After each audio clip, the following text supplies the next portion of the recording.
وقولهم إنا قتلنا المسيح عيسى ابن مريم رسول الله وما قتلوه وما صلبوه ولكن شبه لهم وإن الذين اختلفوا فيه لفي شك منه ما لهم به من علم إلا اتباع الظن وما قتلوه يقينا. We will see why the Qur'an is so adamant. When the Qur'an say they follow nothing but conjecture, the Qur'an is absolutely right.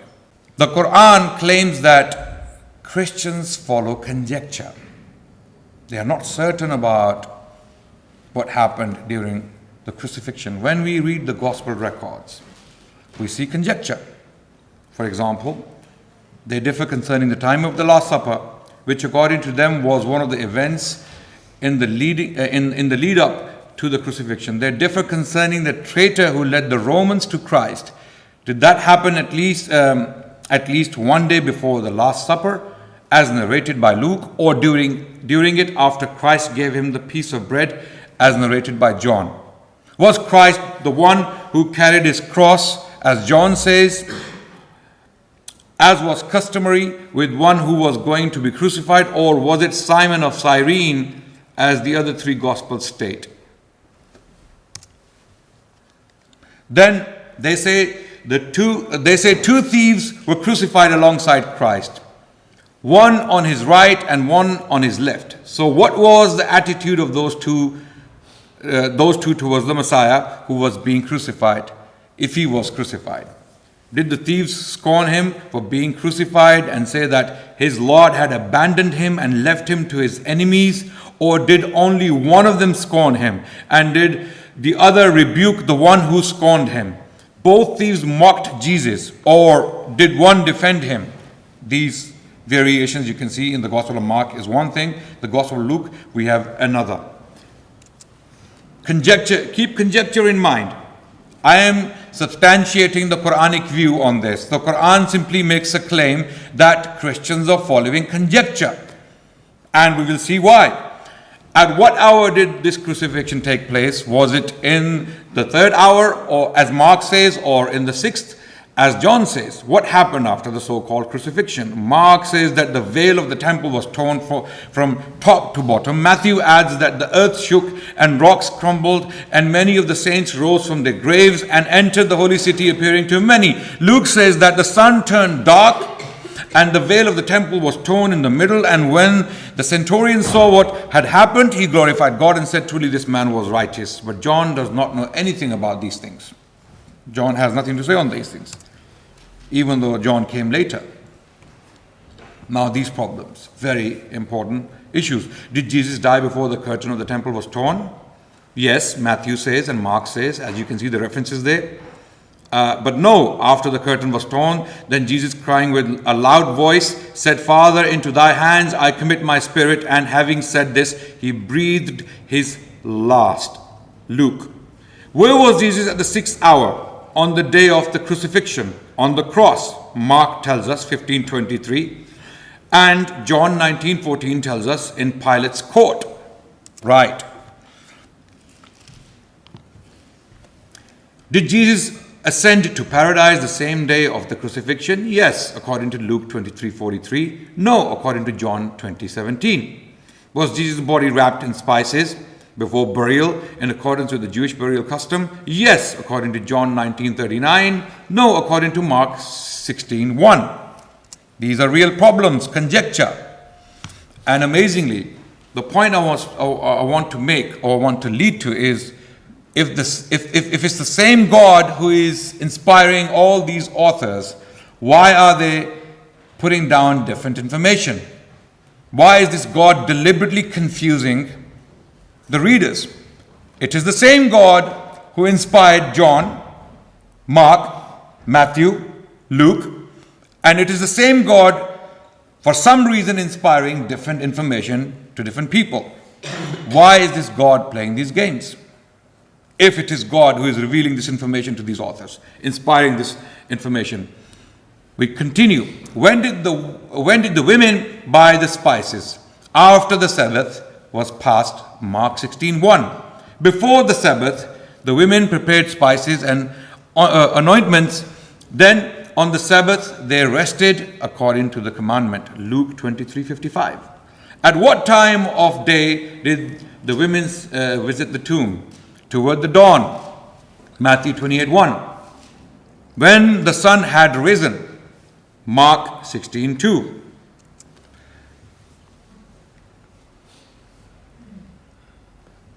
Right.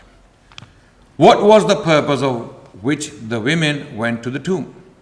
To anoint Jesus' body with spices, Mark 16:1, and other references.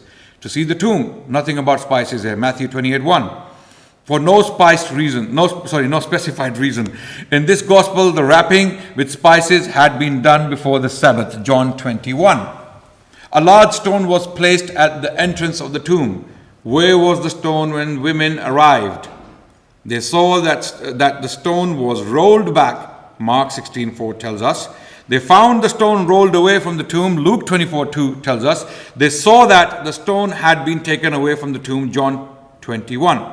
Now B, the other option is, as the woman approached, an angel descended from heaven, rolled away the stone and conversed with the women. Matthew made the women witness the spectacular rolling away of the stone. So in the first part, in Mark 16:4 and Luke 24:2, we are told that women saw the stone rolled away.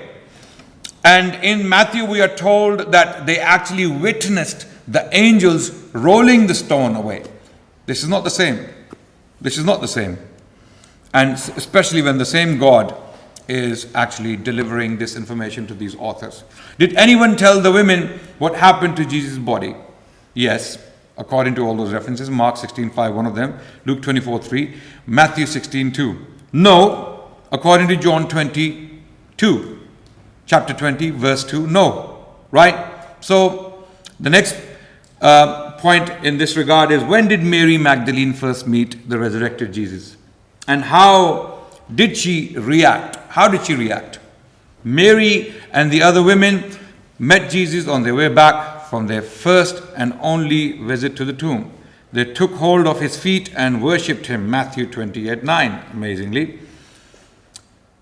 And the other option is John 20:11. On her second visit to the tomb, Mary met Jesus just outside the tomb. When she saw Jesus, she did not recognize him. She mistook him for the gardener. She still thinks that Jesus' body is laid to rest somewhere, and she demands to know where. But when Jesus said her name, she at once recognized him and called him teacher. Just said to her, do not hold me. So, ladies and gentlemen, it is clear that there are clear differences in these accounts, and I can go on and on and on. I have a huge list of these differences on the matter of crucifixion alone. What are we dealing with today? We're talking about the crucifixion. On the matter of crucifixion alone, the three gospels and the fourth gospel very often give us different information. And the Christians have this belief that all of these four people have been inspired by God. Why would God send different information to different people at different times if they are indeed inspired by God? So there are two options. Either God doesn't know what he's doing, number one. Number two, those authors were not divinely inspired. They simply heard stories and they put them down. They simply heard stories from other people and they put them down. The third option, I leave it to you if there is any. If there's any third option, please do present it in your Q&A and bring it up so we can address it. So what was Jesus' instruction for his disciples? Tell my brethren to go to Galilee, and there they will see me, Matthew 28:10. The other option in the Gospel of John is, go to my brethren and say to them, I am ascending to my Father and to your Father, to my God and to your God. Right, this is another problem for Trinitarians. God is ascending on to his own God. I mean, if Jesus is God, then who is he ascending to? Why does he deceive his people? Why does he deceive Mary Magdalene? that I ascend unto my Father and to your Father. I ascend unto my God and to your God. Christians have a way of explaining this away. I don't want to do injustice to Christians. Christians believe that Jesus was, fully God and fully man at the same time. So when he was behaving human, or when he was making human statements, when his divinity is being denied, he's actually in the man body. And when he's actually speaking like a divine person, as like a God, he's in the God body. So he keeps shifting from two natures, and it's like ping pong, back and forth. He's God at one point, he's man at another point. For example, when he says, no one knows of the hour, not even the Son, but the Father. Father knows of the hour. At that time, the Christians explained, no, he was just being humble. It was his human side speaking at the time. It was not his divine or God side speaking. But they don't think very deep about it, because the Holy Spirit is also excluded. That means the Holy Spirit also didn't know, because it says only the Father knows of the hour. Not even the Holy Spirit. Holy Spirit is automatically excluded from the equation. So we move on. What does the Quran say about this conjecture? There's clearly conjecture. If you think there is no conjecture having seen this evidence, then there is a problem. There's a problem. Then I cannot help you in any way. If there is conjecture, because there is difference of information coming from 3 different Gospels and the last Gospel, mainly speaking, right? Even the 3 Gospels, they differ with each other. So there's a problem, what we call the Synoptic Gospels. If God was responsible for this information, then it could not be contradictory. It couldn't be contradictory.